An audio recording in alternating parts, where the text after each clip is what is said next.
Are the Commanders the NFL's ultimate sleeper team? Thank the dead presidents, the Washington Commanders have ended the dumbest streak, the silliest record, the most annoying talking point in the NFL.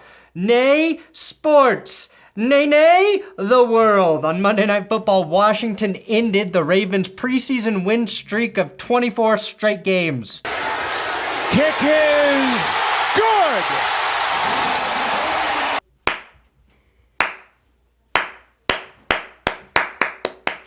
Being the best at winning something that doesn't matter, it's like being the best at jerking off alone in the corner at an orgy. Does that Ravens win streak even enter your brain, the preseason win streak? I think it's a stupid record. I mean, who gives a shit about preseason games? My God, Commanders guard Sam Cosmi just entered my top 5 NFL players list. If only our politicians were as honest as him. Now, while they may not have cared about the streak, they certainly cared about ending it because they knew it meant something to Baltimore. And while the joke may be that this is the Commanders' Super Bowl, I think we actually saw something out of Sam Howell that should have Commanders fans optimistic for the first time since RG3 won Rookie of the Year. Today, I'll tell you why the Commanders are the ultimate sleeper team heading into the season here on That's Good Sports.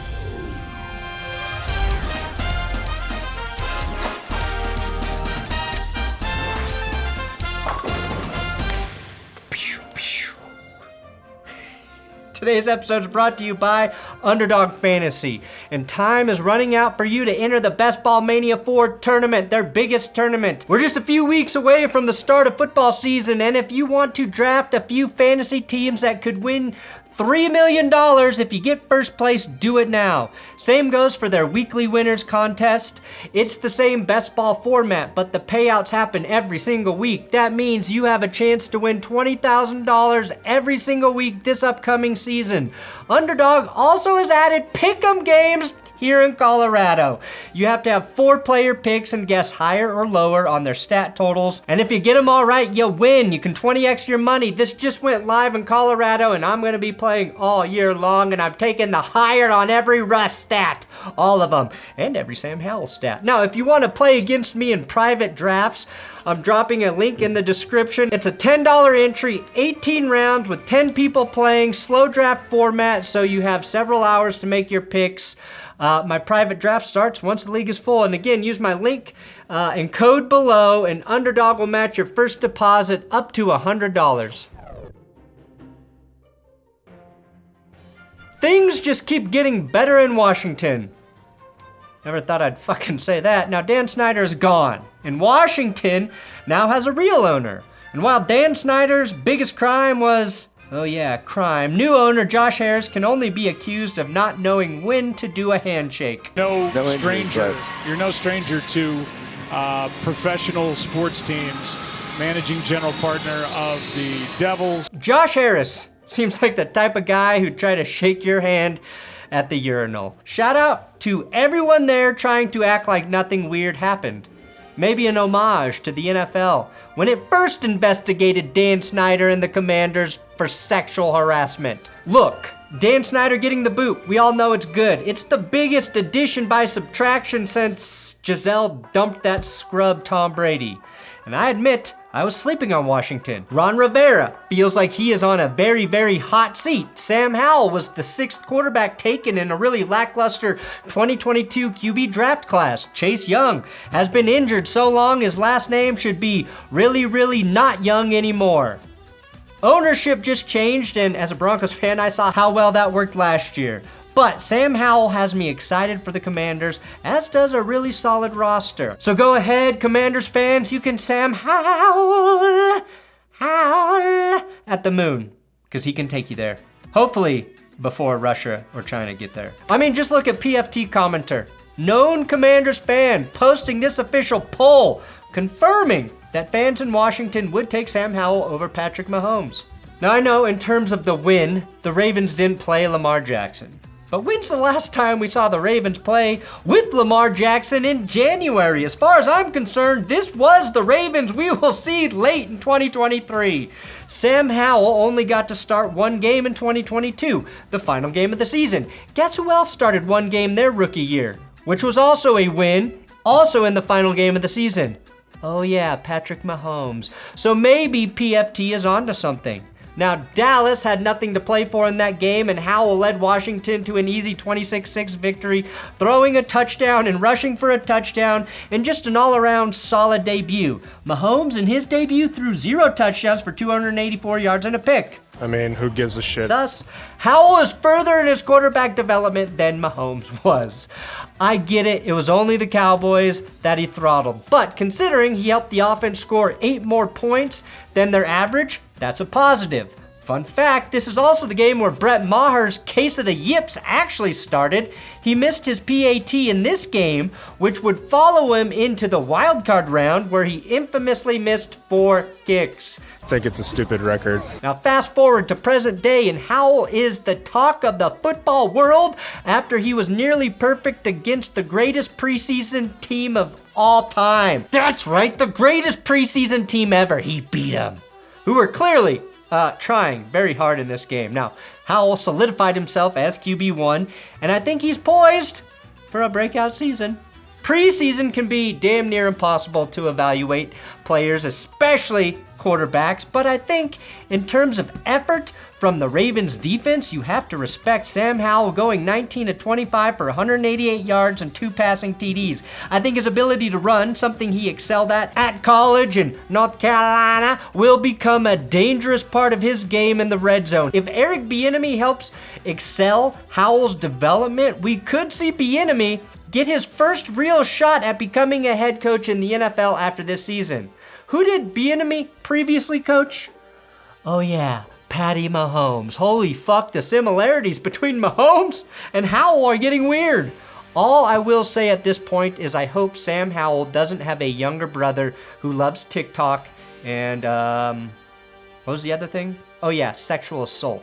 The other thing to keep in mind is that Sam Howell was great in his first preseason game, 9-12, 77 yards and a TD. It went unnoticed because everyone was excited about Dorian Thompson-Robinson and because the Browns defense was wreaking havoc in the first quarter, limiting the Commanders' offense to, I think, negative yards. Here's where we should buy the hype though. The Commanders' offense has the world's best receiver who has only played for below average QBs. Andre Johnson did it first, but Terry McLaurin might actually get saved. No offense to Taylor Heineke, you know I love you. Much offense, though, to Carson Wentz, okay? Offense to you. Scary Terry, assuming the toe sprain he suffered against the Ravens is mild, could have his best year receiving. McLaurin has complimented Howell's accuracy, quiet command of the offense, and during the broadcast, they said he called Howell the most surprising QB he's ever played with. Which I think must mean just because he looks like Baker Mayfield doesn't mean he plays like Baker Mayfield. Plus, there's Jahan Dotson, who has blazing speed, recorded 7 receiving touchdowns last year playing opposite Terry McLaurin. He's a bit of an afterthought right now, but Curtis Samuel managed to stay healthy in all 17 games last year after the commies gave him big money in 2021.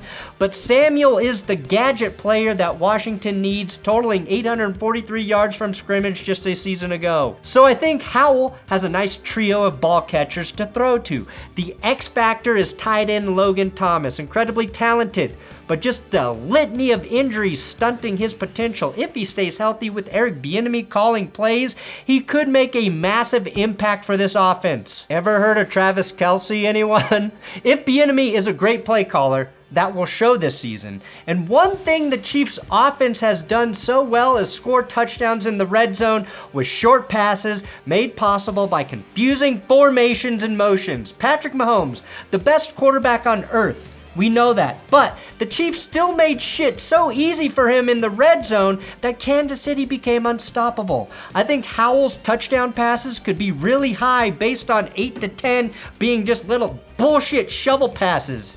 That shouldn't count as TDs, but they are. Now, nobody shot Brian Robinson this preseason, so I expect he plays better from the running back position this year. I know that's a wild thing to say, right? Guys are usually more effective when nobody shoots them right before the football season. Washington needs to get better in pass protection to help Sam Howell. They added right tackle Andrew Wiley this offseason, and that should help. They weren't a good run blocking unit either, but that's hard to evaluate when nobody respects your fucking quarterbacks. And now with the quarterback who could be a dual threat, that could improve quickly. A big reason I think Washington will come in and not finish at the bottom of the NFC East is their defense, a unit that allowed just 20.1 points per game last season. That's a tie with division rival the Dallas Cowboys and was good for 5th best in the league. They were a bit like my Broncos, but not nearly as inept on offense. While Washington had the 5th best scoring defense, they finished 8-1 because their offense was the 9th worst overall at 18.9 points per game. Their front 7 could be a top 5 unit if Chase Young is actually healthy, and he's currently not, as he's dealing with the stinger after playing in just 4 snaps in their first preseason game.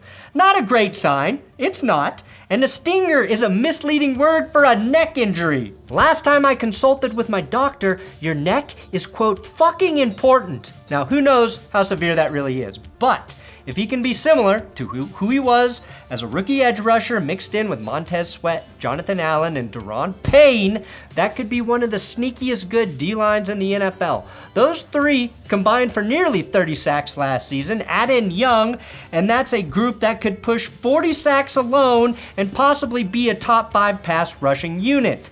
Not to mention their secondary allowed the 4th fewest passing yards per game in 2022 at 191. They're bringing back pretty much everyone from the secondary, but also added rookie corner Emmanuel Forbes, who happens to hold the FBS record for the most pick sixes with 6. He had 14 total in college. That could help flip Washington's turnover differential was -5, aka dog shit in 2022. That was because the offense had 16 picks and 9 fumbles that were lost last year. Many of those fumbles coming out of the hands of Heineke and Wentz. Sam Howell can come in and throw 12 picks and lose a few fumbles, and the offense will still be improved.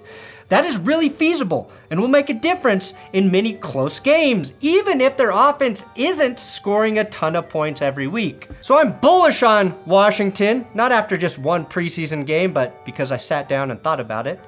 I like their improved and surprising quarterback situation with Sam Howell, although I've been drafting him since June in a ton of underdog leagues. An underrated group of ball catchers, the 12th best rushing team from 2022 that should be better with a fully healthy Brian Robinson, and a legit good defense. All reasons I made this video about the Commanders being a team to surprise the NFL world in 2023. But the funniest thing is the hypocrisy from Washington. After Joey Sly booted the game-winning field goal to best the Ravens, the team celebrated like this game did matter. Very typical of a Washington official to say one thing and then do the complete opposite. Joey Sly just won the kicking job for Washington, beating Michael Badgley, and he promptly kicked the game winner and tossed Baltimore the L. Even Sam Cosmi was out there dancing in celebration after the Commanders scored. Even though this episode is all about hyping the Commanders, I am a little afraid this stuff will come back to haunt them. And if you haven't checked it out yet, my website, BenchwarmerBrew.com, I sell really, really high quality coffee, great hand-thrown mugs from local businesses. If you want to support me, support this channel, support other people, BenchwarmerBrew.com. The cheapest way to get your coffee is the subscription service, so check it. Thanks for watching That's Good Sports. Please subscribe here on YouTube. Please? Oh. Ooh, maybe I should make beats. Coffee beans.